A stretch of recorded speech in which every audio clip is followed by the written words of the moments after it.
मेरे प्यारे भारतवासियों, भारत के गणतंत्रता दिवस के शुभ अवसर पर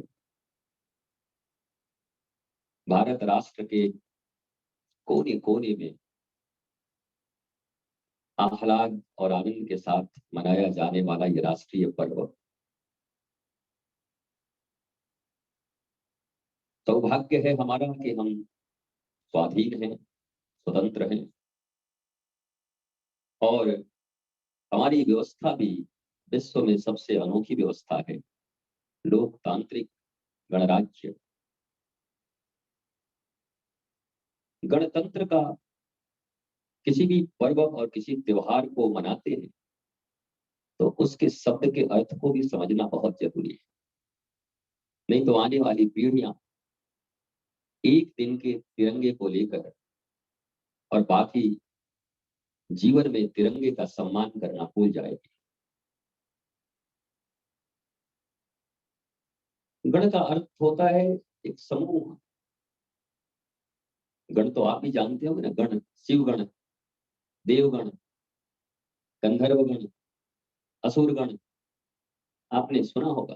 गण एक विशेष समूह जो एक उद्देश्य के लिए जमा होता है।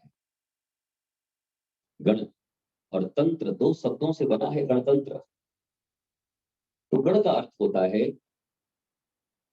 एक विशेष उद्देश्य से एकत्रित हुआ समूह, लोगों का समूह।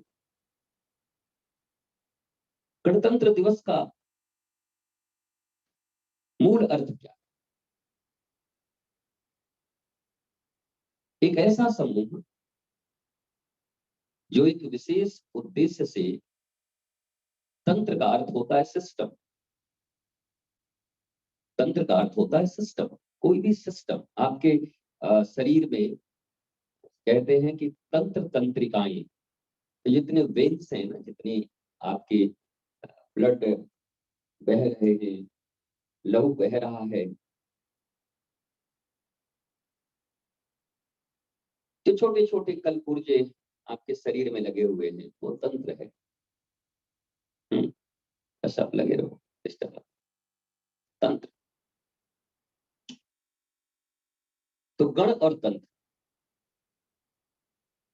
एक विशेष उद्देश्य से जमा हुआ योग्य व्यक्तियों का समूह जो इस राष्ट्र को चलाने के लिए एकत्रित हुआ है। राष्ट्र के समृद्धि, राष्ट्र की पूजा, राष्ट्र के उत्थान, चाहे वो सांस्कृतिक हो, सामाजिक हो, आर्थिक हो, उन सब के लिए एकत्रित हुआ समुदाय, उसको गणतंत्र कहते हैं। क्लियर हो गया? क्योंकि ये जानना जरूरी है। और नहीं बस आप नारे लगाते रह जाओगे, गणतंत्र दिवस अमर रहे, स्वतंत्रता दिवस अमर रहे, भारत माता की जय, और कुछ दो चार उन सिद्ध पुरुषों का नाम जिन्होंने स्वतंत्रता में और गणतंत्र में, भारतीय संविधान सभा के अध्यक्ष डॉक्टर राजेंद्र प्रसाद और डॉक्टर बाबा भीमराव अम्बेडकर, ऐसे कई लोगों के। What are you doing? कोई कुरकुर कुरकुर फटफट फटफट फटफट फटफट फटफट, क्या कर रहे हैं? समझ नहीं आ रहा। चार लोग हैं, इतना डिस्टर्बिंग एलिमेंट। कोई खड़ा हो रहा है, कोई बैठ रहा है, कोई भाग रहा है। इतने व्याकुल आत्माओं के बीच में कैसे कोई कुछ बोलेगा?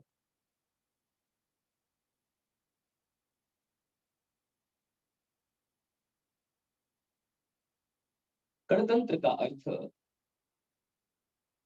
एक दिव्य लोगों का समूह। तंत्र का अर्थ प्रणाली होता है, तरीके होते हैं, प्रणाली, शिक्षा प्रणाली। आपके घर में जो सैनिटाइजेशन का पूरा लगा रहता है, सैनिटरी आइटम, बोला वो प्रणाली कैसी है, बिजली का प्रणाली कैसा है, ड्रेनेज की प्रणाली कैसी है, साधारण तरीके से समझो, बहुत विशेष तरीके से समझने की जरूरत नहीं है। तो एक ऐसी प्रणाली, देश चलाने की एक ऐसी प्रणाली, विधानों की एक ऐसी प्रणाली जिसको सामूहिक तौर पर एक गण चुने हुए लोग हमारे ही बीच से जनता के द्वारा, जनता के और जनता के लिए जो पूरी प्रणाली चल रही है उसको डेमोक्रेटिक प्रणाली कही जाती है, गणतंत्र। हमारा देश गणतंत्र है, लोकतांत्रिक गणराज्य।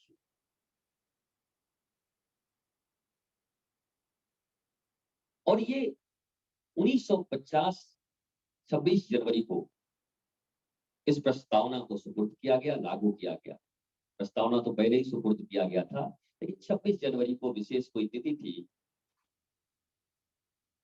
जिसके कारण 26 जनवरी को इसको लागू किया गया। और तब से हम गणतंत्र दिवस मनाते रहे थे।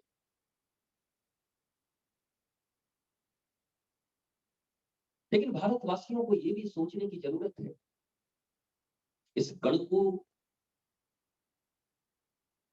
इस चल रहे तंत्र के परिणाम में 70 वर्षों में जो कुछ मिला है उसके ऊपर भी सोचने की जरूरत है। यद्यपि भारत में सरकारें बनती हैं, वही गण है, हम चुनते हैं, और फिर वही सरकारें जो 1950 में संविधान दिया गया था उसमें सैकड़ों संशोधन किए गए। मेरा ऐसा स्पष्ट मानना है कि मनुष्य संविधान के लिए नहीं बना है, ये संविधान मनुष्य के लिए बना है। मेरी बातों को जरा नोट कर अच्छे से। मनुष्य के, राष्ट्र के उन्नति के लिए, सुविधा के लिए, उनके बेहतर जीवन के लिए एक तंत्र का निर्माण किया गया, एक सिस्टम बनाया, प्रणाली बनाई गई। लेकिन ये संभव है कि देश काल पात्र के अनुसार जो प्रणालियां पहले बनाई गई, वो प्रणाली जैसे जैसे समय गुजरता जाएगा उन प्रणालियों में संशोधन की जरूरत होगी। आज के 30-40 साल पहले तुम एसी कहाँ जानते थे, कौन चलाता था?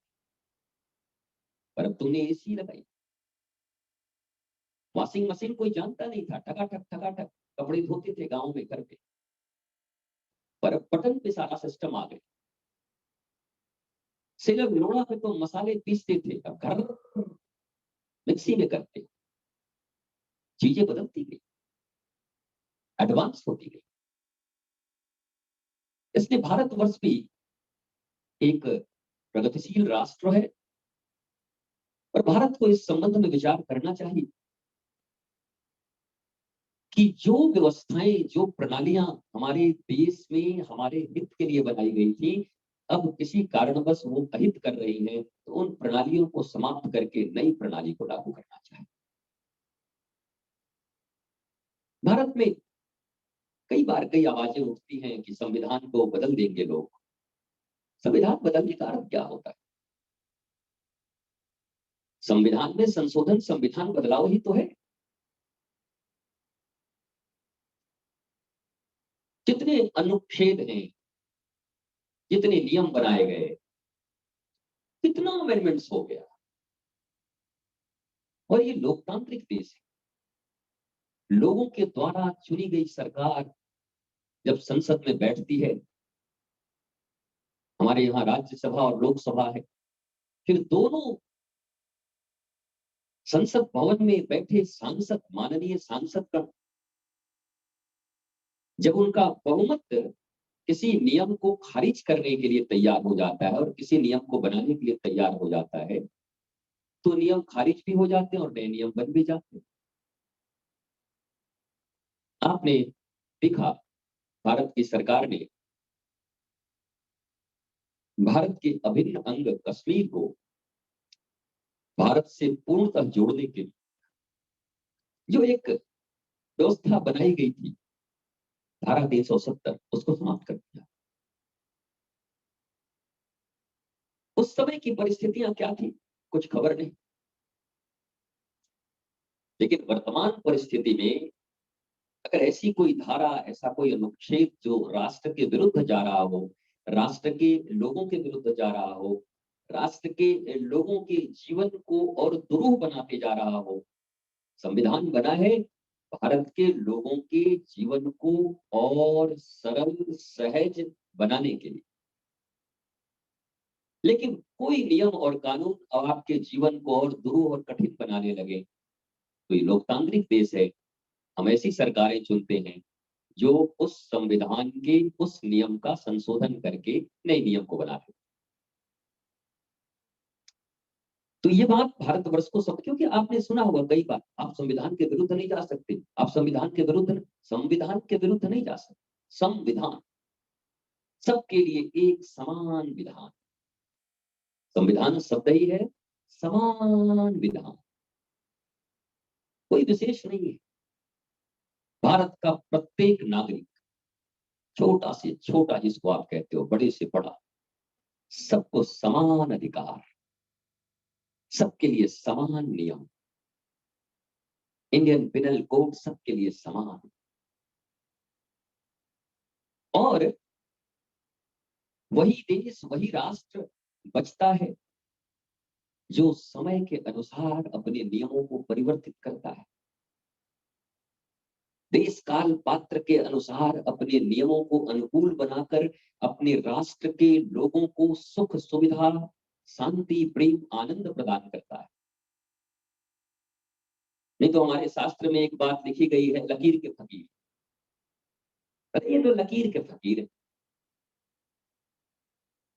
आपने कभी कभी देखा है कुछ आपके घरों में, आपके दादाजी, आपके कोई बड़े, यहाँ तो ऐसे ही चलेगा, बच्चे कह रहे हैं दादाजी वो समय नहीं है, प्लीज दादाजी आप अलाउड करो, ये चीज होगा। नहीं, मेरे जीते जी ये नहीं होगा। हो सकता है बच्चे कुछ अच्छी बात कर रहे हो, लेकिन वो कहते हैं हमारी जो परंपरा है उसको नहीं छोड़े। नहीं नहीं, परंपराएं बनती हैं मनुष्य की सुविधा के लिए। जिन परंपराओं से मनुष्य को कष्ट हो, चोट हो, आर्थिक, सामाजिक, धार्मिक, सांस्कृतिक, राजनीतिक हानि हो,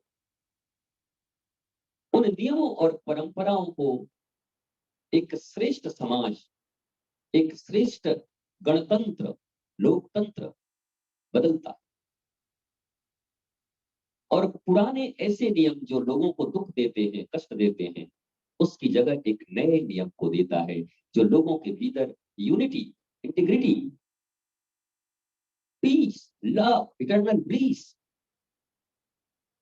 उनकी उन्नति, उनका मुस्कुराहट। भारतीय गणतंत्र का भी यह सबसे बड़ा। और गणतंत्र कैसे बना है, देखो गणतंत्र तो हम ही तुमने बनाया। 5 साल में एक बार सरकार चुनने का मौका तुम्हें मिलता है, तो जिन नियमों से तुम परेशान, जिन नियमों से तुम हैरान, भ्रष्टाचार से परेशान हो तुम, संविधान नहीं है, संविधान अलग अलग नियम है बहुत सारे लोगों के लिए, एक देश में कई विधान चल रहे, नियम चल रहे हैं। तो गणतंत्र का और लोकतंत्र का अर्थ क्या है, एक ऐसा तंत्र, एक ऐसी प्रणाली जिसे लोग चलाते, लोक मतलब लोक, लोक धर्म, तुम, हम, भारत की जनता, भारत की सरकार, भारत की जनता की सरकार की सरकार, भारत की जनता उसे चुनती। और आपको एक अवसर देता कि जिन जिन चीजों से आप परेशान हैं, हैरान हैं, और कोई ऐसा समूह, गण, कोई ऐसा गण, एक उद्देश्य के लिए जमा हुआ कोई समूह, गण, जो तंत्र को ऐसे चलाने की बात करता है जैसा आप चाहते हैं, और आप उस लोक में, लोकतंत्र में अपने बहुमूल्य मत को दे करके एक सुंदर गणतंत्र का निर्माण करते, उसको चुनते। बातें बड़ी कठिन है, क्योंकि आज तक आपने सुना होगा गणतंत्र दिवस अमर रहे और हमारे फलाने नेता ने ऐसा किया, हमारे उन्होंने इतिहास गाते थे। इतिहास सीखने की चीज है, बस इतिहास से सीख लो। हर साल वही रटने की चीज नहीं, रटते रह गए। भारतीय स्वतंत्रता के आंदोलन में जिन लोगों ने अपना सब कुछ गंवा दिया, ऐ मेरे वतन के लोगों, जरा याद करो कुर्बानी। क्योंकि स्वतंत्रता मिली तभी तो गणतंत्रता मिली। स्वतंत्र ही ना होते तो गणतंत्र कहां से आती। तो स्वतंत्रता के बेस पर खड़ा है गणतंत्रता। तो पहले तो स्वतंत्रता के लिए लोगों को याद किया करो, और एक दिन सिर्फ 15 अगस्त को नहीं, रोज। जिस भारत को आजादी मिली, स्वतंत्रता मिला, स्वतंत्र, निज तंत्र, तुम्हारा तंत्र, अंग्रेजों के अधीन नहीं हो, मुगलों के अधीन नहीं हो, अब तुम्हारा तंत्र है। एक मत से तुम जैसी सरकार चाहो बदल सकते हो, एक वोट से। ये सबसे बड़ा यज्ञ है जीवन का। आपको समझना होगा, यज्ञों में आहुति देना और एक मत देना, दोनों में कोई बड़ा छोटा नहीं हो सकता। क्योंकि आप भारत और भारत के भविष्य का चुनाव कर, या तो आप और दुरूह परिस्थितियों में फंस जाओगे, या आपकी परिस्थितियां और आसान हो जाएंगी जीवन की। तो ऐसे गण का निर्माण करें, और एक वो गण मिलकर उस तंत्र को ऐसा बनाए। तंत्र एक बना हुआ है, तंत्र बन के 1950 में आपको मिल गया। अब उस तंत्र में जो जो कुछ गड़बड़ियां हैं, कुछ खराबी है, आपको पता है जब आपकी आर्टिलरी में ब्लॉकेज हो जाते हैं, तो फिर डॉक्टर कहते हैं इस ब्लॉकेज को खोलना पड़ेगा। तंत्र है वो भी ना। कहे नहीं नहीं नहीं, जो तंत्र बन गया उसमें हम छेड़छाड़ नहीं करेंगे, तो ऊपर उठ जाओगे कुछ दिन के बाद, हार्ट अटैक हो जाएगी, मर जाओगे। बोला पक्षाघात से, हृदयाघात से मर गए। तो तंत्र भीतर में अगर कुछ पॉल्यूटेड हो गया है, यद्यपि जब बच्चा जन्म लेता है तो निर्मल जन्म लेता है, सारी तंत्र तंत्रिकाएं ठीक होती है, पर डालडा, तेल, घी, ये वो अनुचित खान पान से अपने तंत्र को भ्रष्ट कर लेता है। और अब उस भ्रष्ट तंत्र को अगर तुम ठीक न करोगे तो तुम मर जाओगे। चाहे मनुष्य हो, चाहे समाज हो, चाहे राष्ट्र हो, चाहे देश हो, मर जाता है अगर अपने तंत्र की सफाई वो समय समय से न करे। तो आज गणतंत्र दिवस के अवसर पर एक आध्यात्मिक व्यक्ति के द्वारा आप कोई राजनीतिक व्यक्ति की तरह भाषण नहीं सुन सकते। इस गणतंत्र दिवस पर मैं आपको यही प्रबोध देना चाहता हूं कि अपने इस तंत्र को और सुदृढ़ और समर्थ और शक्तिशाली और प्योर, पवित्र, एक ऐसा देश, एक ऐसा देश जहां सभी लोग समान, सबके घरों में चूल्हे जले। उधर बैठ जा आकाश, तो बहुत हिल रहा है। समान रूप से चूल्हे जले। एक ऐसा देश जहां हम राम राज्य की परिकल्पना करते हैं। परीक्षित के जमाने में अंतिम राम राज्य था, निःशुल्क और उत्तम शिक्षा, निःशुल्क और उत्तम चिकित्सा, निःशुल्क और अविलंब न्याय, राष्ट्र और राष्ट्र देव के प्रति प्रेम। जिस संस्कृति का वाहक यह देश है, सनातन संस्कृति, उसकी सुरक्षा और उसका संवर्धन, इस देश में अगर ये ना हुआ तो बहुत दिनों तक स्वतंत्रता और गणतंत्रता मना पाओ। सावधान होना होगा। जब जब हम गाफिल हुए, तब तब हम परतंत्र हुए। कभी अंग्रेजों से, कभी मुगलों से, कभी हुणों से, कभी सब से। हमारे देश के ऊपर लोगों ने बार बार हमले किए और हम बार बार परतंत्र। और व्यक्ति जब केवल निज स्वार्थों की पूर्ति में लग जाता है। हम दो हमारे दो के चक्कर में फंस जाता है। हमारे पूर्वज भी फंसे होंगे कभी, और फिर अंग्रेज आए और सारा हम दो हमारे दो निकाल दिए, जेल में चक्कियां पिसवा दी। जनरल डायर ने जलियांवाला बाग में भून दिया हमारे बच्चों को।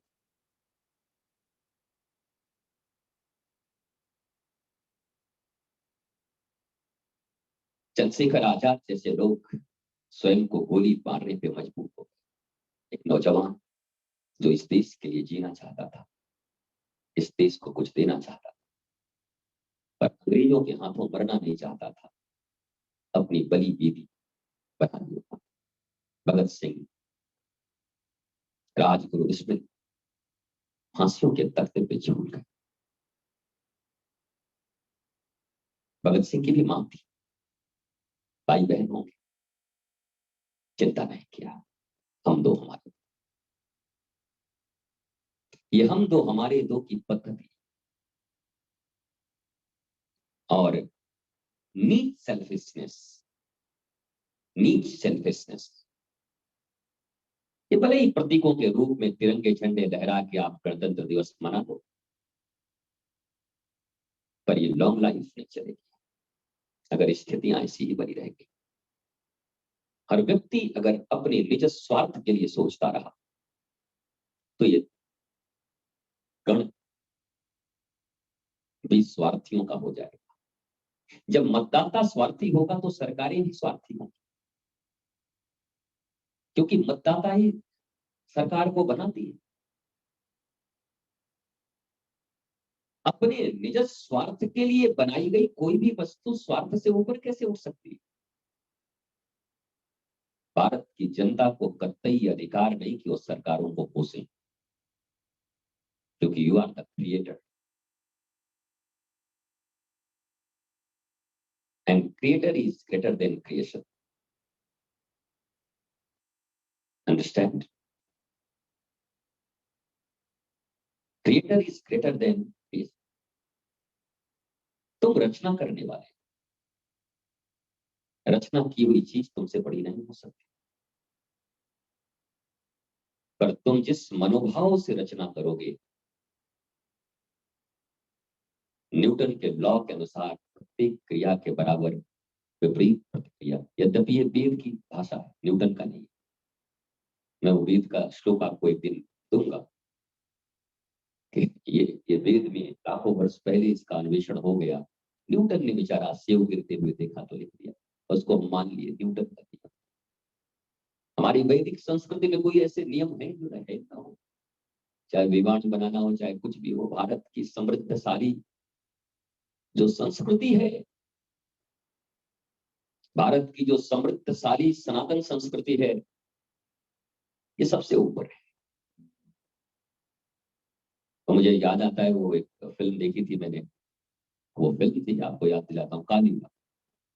उसमें जो हीरो होता है, नायक, वो कहता है कि हम जहां से खड़े हो जाते हैं लाइन वहीं से शुरू होती है। तो सनातन संस्कृति जहां से खड़ी होती है वहीं से मत धर्म सब शुरू होते हैं,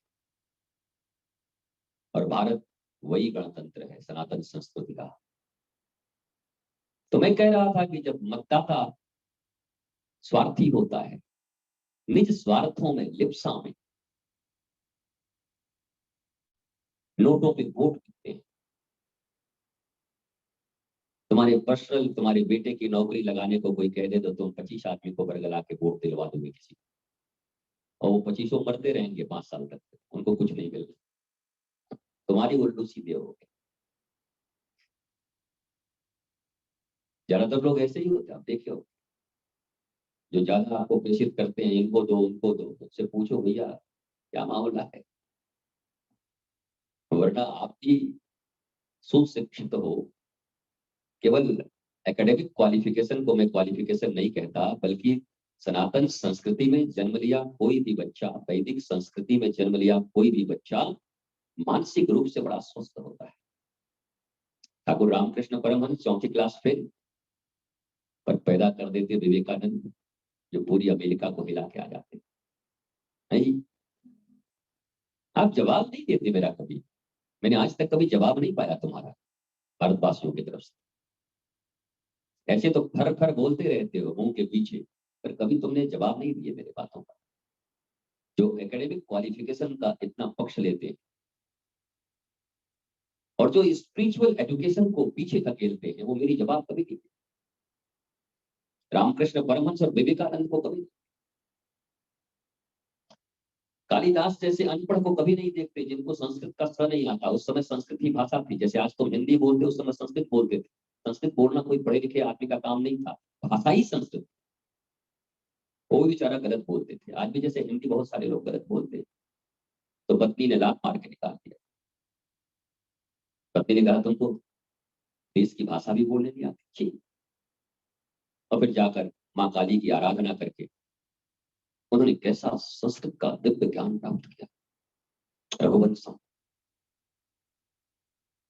एक ऐसी गति कालिदास की, जिसमें राम राज्य कैसे आता है और राम राज्य कैसे चलता है, उसकी पूरी गणना। हमारे राजनीतिक उसे पढ़ते नहीं। हमारे राजनीतिक सिर्फ चाणक्य नीति पढ़ते, किस पर विश्वास करना किस पर नहीं करना। जरा रघुवंशम भी पढ़ लो तो अच्छा शासन चला पाओगे। तो आज गणतंत्र दिवस के अवसर पर मैं आपको यही प्रबोध देना चाहूंगा, एक संत के दृष्टि से। वैसे तो मैं भारत का एक नागरिक हूं जैसे आप हो, और संविधान में हम दोनों बराबर हैं, सदा रहेंगे। एक ही विधान को मैं भी मानता हूं, आप भी मानते हो। भारत की निगाह में मेरी भी वही ऊंचाई है जो तुम्हारी ऊंचाई है। संवैधानिक तौर पर हम सब समान हैं, पर भारतीय सांस्कृतिक और संस्कृति के अनुसार, धर्म परंपरा के अनुसार ये देश गुरु और शिष्य परंपरा का। गुरु का अर्थ होता है जो तुम्हें अज्ञानता से ज्ञान की ओर ले जाता है, जो तुम्हें मुर्दे शब्दों का जिंदा अर्थ समझाता है। तुम्हारे लिए बहुत सारे शब्द जीवन में मुर्दे हो गए। मैंने आपको कई बार नहीं कहा हैप्पी बर्थडे टू यू, जन्मदिन की शुभकामनाएं। जन्मदिन की क्या शुभकामना, जन्मदिन की तो अशुभ कामना। एक साल तुम्हारे चले गए, मरोगे अब जल्दी। 70 साल जीना था, अब तुम्हारा 50 हो गया। 50वां जन्मदिन, आपकी उम्र बड़ी क्या लंबी हो गई, अब 20 साल और बचा है। 51 के बाद 19 और बचेगा। कोई शुभकामना का बात, ये तो चेतावनी की बात है। हर जन्मदिन के दिन चेतावनी दिया करो, हर स्वतंत्रता दिवस के दिन चेतावनी दिया करो, हर गणतंत्रता दिवस के दिन चेतावनी दिया करो। भारत ये चेतावनी है। लाखों माओं ने अपनी कोख को गंवाया, लाखों माताओं ने अपने सिंदूर मिटाए, लाखों लोगों ने अपने आप का बलि देकर 1947 में तुम्हें स्वतंत्रता दिलाई। जो वर्षों से तुम गुलाम थे, स्वतंत्र। ये वार्निंग डे, स्वतंत्रता दिवस भी वार्निंग डे, और ये गणतंत्रता दिवस भी वार्निंग डे कि इतनी इतनी तकलीफों के बाद कौन भूल सकता है भारत की आजादी के बाद पाकिस्तान से भर भर के आ रहे लाशों से भरा ट्रेन, लाहौर से, कराची से। कितने लोगों ने अपनी जान गंवाई, कितने लोगों ने अपनी संपत्तियां गंवाई, कितने लोगों ने अपनी बेटियों को गंवाया। वो दर्द अगर तुम्हें याद न रहे, वो दर्द अगर तुम याद न करो स्वतंत्रता दिवस के दिन, स्वतंत्रता दिवस के दिन भारत के वीर सपूत डॉक्टर राजेंद्र प्रसाद, डॉक्टर भीमराव अंबेडकर, इन लोगों ने मिलकर तुम्हारे लिए संविधान बनाए। और धीरे धीरे उन महापुरुषों के किए गए कार्यों को हम नष्ट करते जा रहे हैं। पर कोई भी समाज जब लोभी हो जाता, अपने सिवा उसको कुछ नहीं दिखाई पड़ता, तो वो समाज को परतंत्र और वो समाज को गुलाम होते देरी नहीं लगती। ये विश्व के इतिहास बताते, इतिहास से सीखो। इसलिए आज गणतंत्रता दिवस को भी मैं वार्निंग डे के रूप में, चेतावनी दिवस के रूप में मनाता। ये चेतावनी है कि ऐसा गण जो आपने चुना है और जिस तंत्र से वो इस देश को चला रहा है, ऐसे गण को चुनो कि तंत्र में अगर कोई आर्टरी ब्लॉक हो और उसको अगर खोलना हो तो उसके लिए भी वो काम कर सके, तुम्हारे हार्ट अटैक की तैयारी ना करे। और पहली इकाई है, मैं फिर कहता हूं, तुम्हारा मतदान। अपने मत को इतने सही जगह दो, ऐसे राष्ट्र प्रेमियों राष्ट्रवादियों को दो जो राष्ट्र के हित में सोचता हो,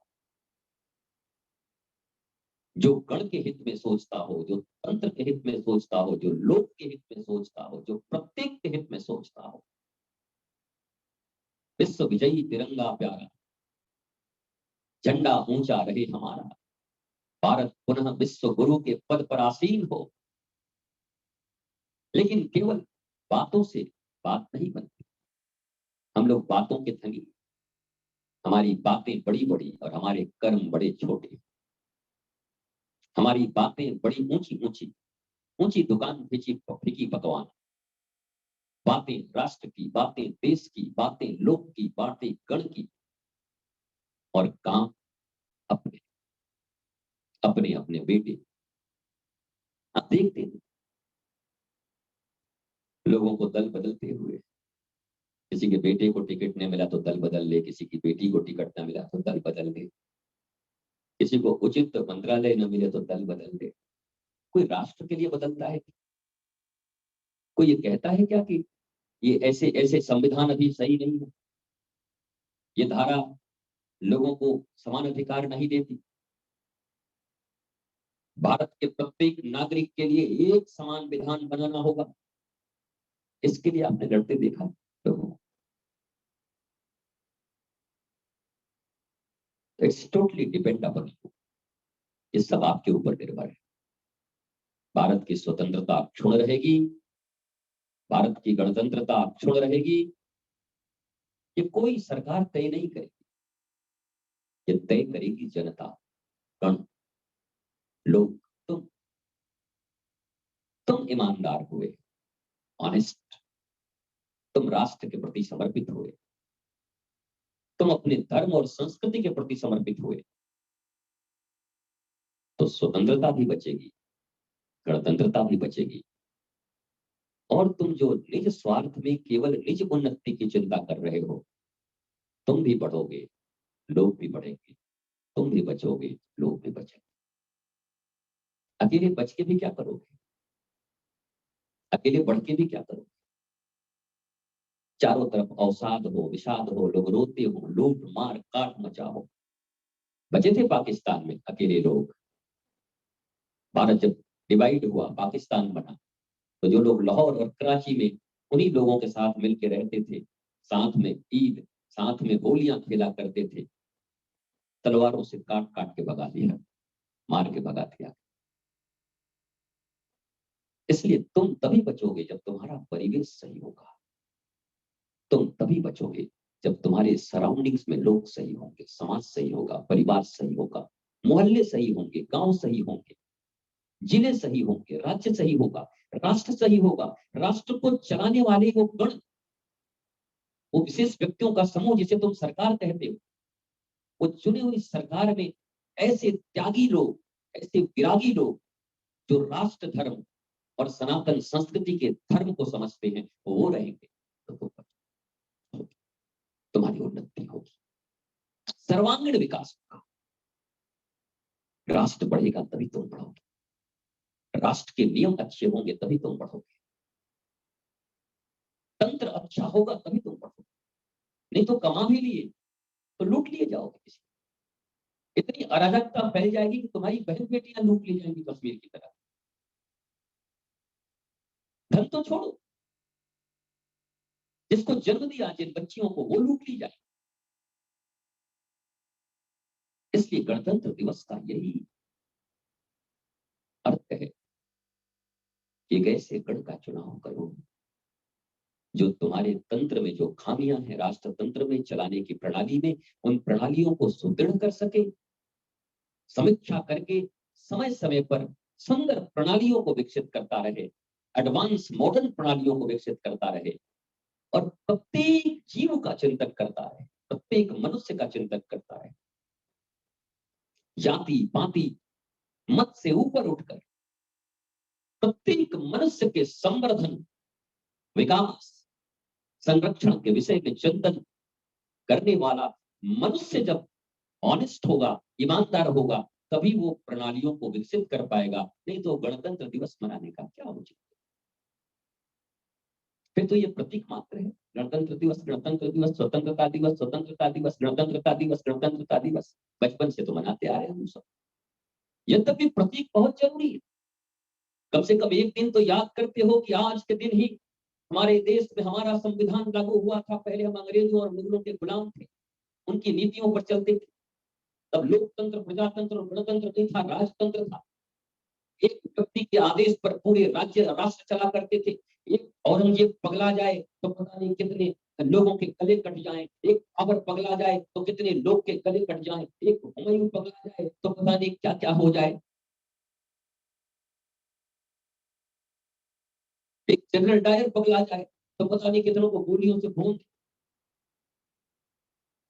तब राजतंत्र, अब लोग तुम्हारी हाथों में शक्ति है, पर इस शक्ति का सदुपयोग भ्रष्टाचार के लिए मत करो।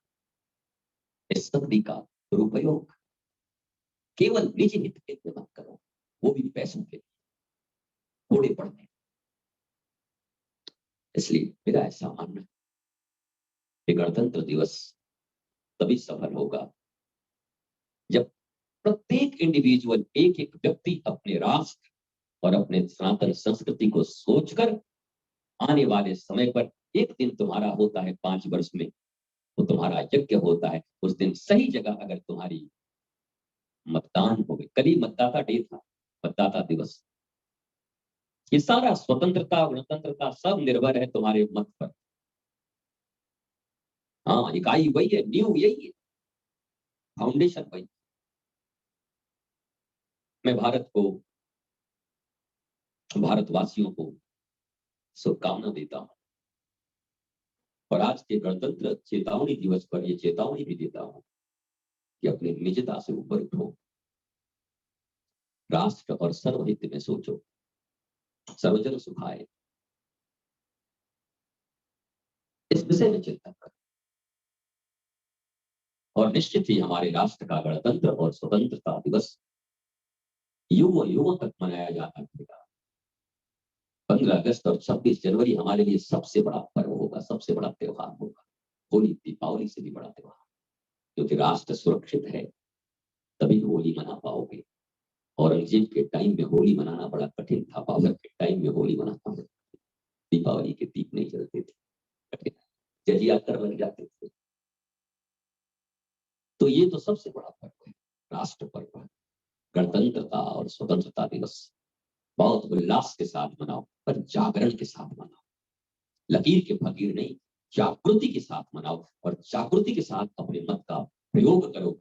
और प्रणालियों में जो खामी आ गई है, ऐसे गण को, ऐसी सरकारों को चुन के भेजो कि उन प्रणालियों को शुद्ध कर दें और हमारा जीवन भी शुद्ध बुद्ध चैतन्य हो जाए। गणतंत्रता दिवस की सबको बहुत बहुत बधाई, बहुत बहुत शुभकामना। भारत ऐसे ही स्वतंत्र रहे, गणतंत्रता को सेलिब्रेट करता रहे, सुंदर प्रणालियां हमारे जीवन को विकसित करती रहें। इसके लिए मैं परमपिता परमेश्वर से प्रार्थना करता हूं। और आपके हृदय में भी परमपिता परमेश्वर हैं और जीवंत गुरु जो आपको अंधकार से प्रकाश की ओर ले जाते हैं, ऐसे गुरु के शरणापन्न हुए मनुष्य कभी भी डिजॉनेस्ट नहीं हो सकते। जो गुरु का बंदा होगा उसका गंदा कभी धंधा नहीं होगा, जो गुरु का बंदा होगा उसका चंगा धंधा, गुरु का बंदा धंधा चंगा। तो आप सब गुरु के बंदे हैं, इस गुरु शिष्य परंपरा को और विकसित करते रहें। आनंदम धाम के प्रत्येक सेंटर पर आज इस हर्षोल्लास से भारतीय गणतंत्र दिवस के दिन झंडोत्तोलन हुआ। आज मेरा दिल आह्लादित हो गया, इसको कहते हैं बाग बाग हो गया देखकर। आने वाले समय में आज तो 40-50 सेंटर में हुए हैं, अगले वर्ष का हम लक्ष्य रखें कि कम से कम 200 सेंटरों पर, 200 केंद्रों पर हमारे ध्वज लहराए जाए, प्रत्येक केंद्र पर ध्वज लहराया जाए। विकास हो, दीक्षाएं हो, लोगों को जोड़ने की परंपरा हो, सभी आचार्य सहाचार्यों, आचार्य प्रवर और गुरु भाई बहन मिलकर निज अहंकार से मुक्त होकर अपने जीवन, अपने राष्ट्र के जीवन और अपने समाज के उत्थान में और धर्म और संस्कृति के उत्थान में अपना सर्वस्व झोंक दो। तुम जिसके लिए सर्वस्व झोंकोगे वही पाओगे। फिर से बधाई, फिर से बहुत बहुत शुभकामना। और काफी देर हो जाने के कारण सांस्कृतिक कार्यक्रम को हम अब संध्या में करेंगे। अभी ये कार्यक्रम यहीं पर विश्राम लेगा। संध्या 6 बजे से सांस्कृतिक कार्यक्रम होंगे, 6 से लेकर 7:30 तक 1.5 घंटे का सांस्कृतिक कार्यक्रम होगा। तो आप सारे लोग अपनी अपनी तैयारियां मुकम्मल रखें, पक्की रखें और अपने अपने घर जाएं और जाके बढ़िया भोजन पानी करके फिर अपने अपने सेंटर पर जुड़े। हाँ, फिर बढ़िया सब तिरंगा बांध के और सुंदरता के साथ चाय कॉफी पीते हुए, जूस पीते हुए, जूस बना करके 6 बजे उपस्थित हों और एक एक करके सारे सेंटर के सांस्कृतिक कार्यक्रम दिव्यता दिव्य भाव से अंधेरे में कर पाओगे ना, लाइट होंगे ना आपके पास, कि दिन में ही कर ले। अभी बजता कितना है? 5 बजे करें कि 6 बजे? अपने अपने उंगलियों से बताओ, मैं आपको देख रहा हूँ।